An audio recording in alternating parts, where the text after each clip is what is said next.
What's up guys, Ryan here, treadawaytraining.com. In today's video we're going to be talking about progress pictures, why you shouldn't be embarrassed to take them, how to best take them, and how they can help you reach your goals.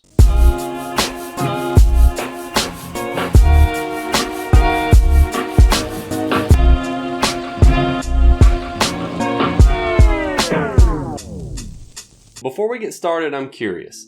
Do you take progress pictures currently? Why or why not? Let me know down in the comments. Based on my experience with my clients, it seems that about half of people are okay with taking progress pictures and about half are embarrassed to take. I get it. When you're not excited about the way you look, then you're not excited to hop in front of a camera and take a picture of yourself. But you shouldn't be embarrassed. It's not about what you look like now. It's about what you will look like in comparison to what you look like now. It's about seeing where you end up in the future and where you are at each step along the way in comparison to where you started at. And there's no reason to be embarrassed about your starting point because it is just that. It's a starting point and it's only temporary. So there's no reason to be embarrassed about it.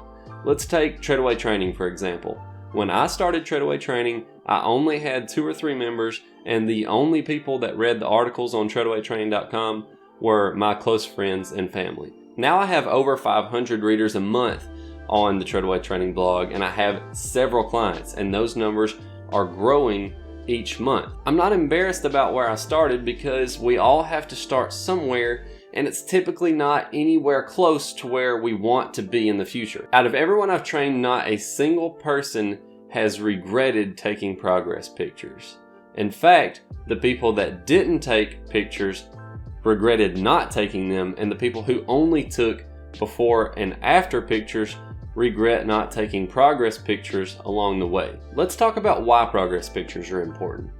One is for motivation. When you look at where you are now in comparison to where you started, it can give you that urge to continue making success. Because when you look at 2 pictures side by side and you can say, oh yeah, I see the differences here and here and here and here, then it's exciting and it makes you want to keep going and keep getting more results. The other reason is to ensure that we're not missing any progress.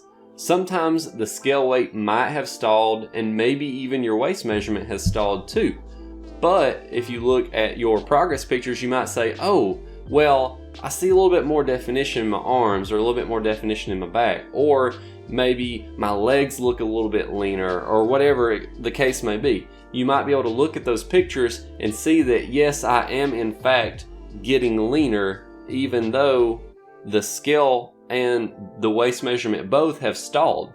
So there are some bits of progress that those 2 things can miss. So if we look at all 3 of those pieces of tracking information together, it ensures that we don't miss anything. And if you look at just the scale weight and just the waist measurement and both of those have stalled, then you might think that you need to make a change to your diet before you really need to. And from my perspective as a coach, it's really helpful for me to be able to see those pictures because then I can have a better idea of when to tweak the training or when to tweak the nutrition. But if you absolutely don't want to show anyone, that's fine too. You don't have to show me, you don't have to show whoever your coach may be, you don't have to show anyone for that matter.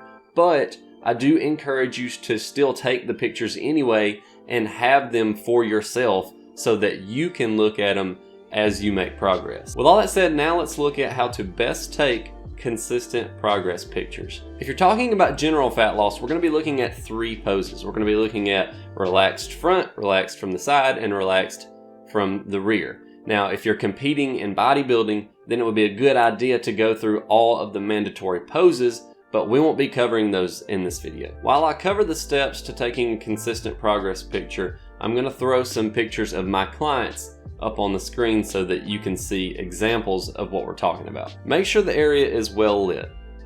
Take the pictures in front of a single color plain wall that's a different color than your clothes so that you don't blend in with the wall. For men, take the picture shirtless, wearing either gym shorts or boxers. Women, take the pictures in a 2-piece bathing suit or in a sports bra and short shorts. If you aren't comfortable with either of those, wear something form-fitting, preferably something that's a solid color so that the pattern doesn't hide your figure. Take the pictures on the same day of the week and the same time of day to minimize variables such as how much food you've eaten that day, or water you've drank, or if you've trained or not trained that day, etc. For example, you can do the first Sunday of each month immediately upon waking. Alternatively, you could take pictures on the same day and same time every 4 weeks. But don't take pictures more often than every 4 weeks though. If you decrease the time between the pictures too much, you won't be able to see a difference between the pictures. Lastly, as tempting as it may be, don't suck in during the pictures. If you cheat on your before pictures, you're going to see much less change in between pictures. So one, it's going to make it harder to track progress because you've set an inaccurate representation of your starting point to compare your progress pictures to. And then also it's going to make it less motivating because it's going to appear that you've made less change in your physique throughout the course of your diet and training program because of that faked, unrealistic beginning picture. So don't suck in, as tempting as it may be in that before picture. Before you go, if you like the video, toss it a thumbs up, subscribe to the channel if you haven't already, ring that notification bell so YouTube tells you when I post new videos. And remember to check out the Treadaway Training Blog on Sunday, where I'll be posting another fat loss topic. As always, God bless you and your family, and I'll see you Sunday.